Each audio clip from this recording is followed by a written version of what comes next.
French revolution. French revolution एक ऐसा chapter है, ये फ्रेंच रेवोल्यूशन ऐसा चैप्टर है जो वर्ल्ड के कोई भी ऐसा इंस्टीट्यूट ना हो, एजुकेशनल इंस्टीट्यूट हो, वर्ल्ड में कोई भी ऐसा यूनिवर्सिटी नहीं है जहां ये सब्जेक्ट, ये इवेंट, ये बदलाव, ये नोटिफिकेशन नहीं पढ़ाया जाता हो। ये वर्ल्ड फ्रेंच रिवॉल्यूशन एक ऐसा वर्ल्ड में एक बदलाव का, एक चेंजिंग का एक ऐसा सब्जेक्ट है जो आपको हर जगह इसको पढ़ाया जाता है। एक ऐसा बदलाव है। ये कब हुआ था?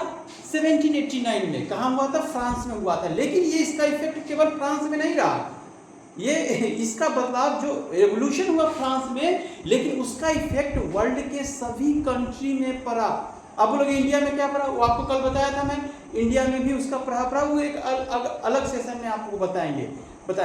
तो ये, और ये तुम्हारे बिहार बोर्ड में नहीं और सीबीएसई का नहीं, UP board, Haryana board, Punjab board, India के तो हर बोर्ड में कोई भी ऐसा इंस्टीट्यूट नहीं है जहां ये सब्जेक्ट को नहीं पढ़ाया जाता। बड़ा इंपॉर्टेंट है फ्रेंच रेवोल्यूशन।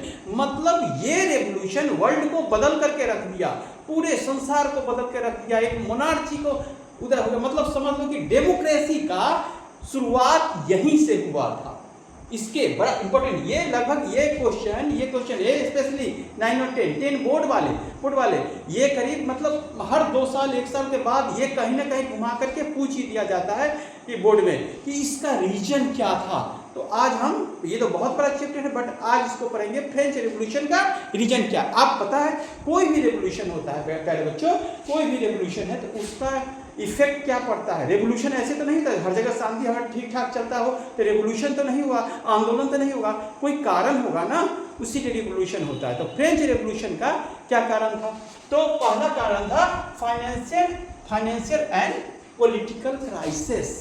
जो लुईस 16 थे, आपको कल बताया था, लुईस 16 था, उसका मैनेजमेंट बिल्कुल ही पुअर क्वालिटी का था। तो वहां फर्स्ट प्रॉब्लम क्या था? Financial and political crisis. Second क्या था? Social equality due to state system.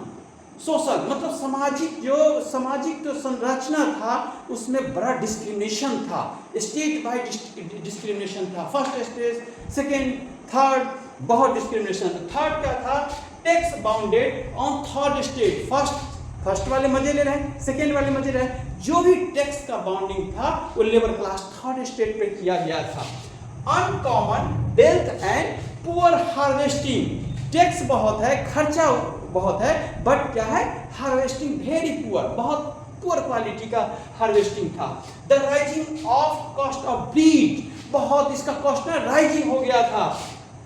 Unfair land distribution, ये one of the most important point. जो लैंड का डिस्ट्रीब्यूशन था पूरे फ्रांस में, लैंड का डिस्ट्रीब्यूशन था, उनमें अनफेयरनेस था, बड़ा डिस्क्रिमिनेशन था। First stage, second, third stage वाले तो केवल उसमें समझ लो कि लेबर की तरह काम करते थे, दास प्रथा की तरह। अनइक्वलिटी द लीडरशिप, लुईस 16 जो मोनार्ची था उसको पता ही नहीं था कि पब्लिक में क्या उसको रिक्वायरमेंट है, क्या उसको जरूरत है। बहुत अनइक्वलिटी था, उनका मैनेजमेंट बहुत पुअर कंडीशन का। ये क्या था? Monitoring crisis of the war. और दूसरा क्या है? फ्रांस वाले को बड़ा लड़ाई में बड़ा प्रेम था, बहुत लड़ाई करने के लिए। फ्रेंच रिवॉल्यूशन मतलब वो बड़ा लड़ाई के कारण तो और भी ज़्यादा, कोई भी देश का लड़ाई होता है, वार होता है, तो उसमें तो इकोनॉमिक्स क्राइसिस होंगे ही, पैसे की खपत होंगी, मैन पावर डिस्ट्रीब्यूशन डिस्ट्रॉय होगा ही, इंफ्रास्ट्रक्चर डिस्ट्रॉय होगा ही। उसके बाद क्या था? Poor man management system by Louis 16 का बहुत ही पुअर मैनेजमेंट था। वहाँ मैन पावर का, वो तो कभी पीपुल टू पीपुल कांटेक्ट करते ही नहीं थे। राजा मोनार्ची थे, राजा थे, लेकिन वो उनका कभी नहीं था। Lot of discrimination between state 1, 2 और 3, इस तीनों स्टेट के बीच में बहुत ज्यादा डिफरेंस था। तो ये आपका फ्रेंच रेवोल्यूशन का ये 10 पॉइंट जो है, 10 पॉइंट, ये आप रीजन, फ्रेंच रेवोल्यूशन का रीजन क्या है, केवल रीजन, कारण इसका क्या है। आपका पूछा बिहार बोर्ड, आपसे पूछा जाएगा, क्या पूछा जाएगा? फ्रांसीसी आंदोलन का कारण बताएं, तो आप यही लिखेंगे। 10 पॉइंट हो गया। ये 10 पॉइंट को एक बार पूरा, स्पेलिंग मिस्टेक नहीं करना, पूरा बायोडाटा के साथ लिख लो इसको, फ्रेंच रेवोल्यूशन।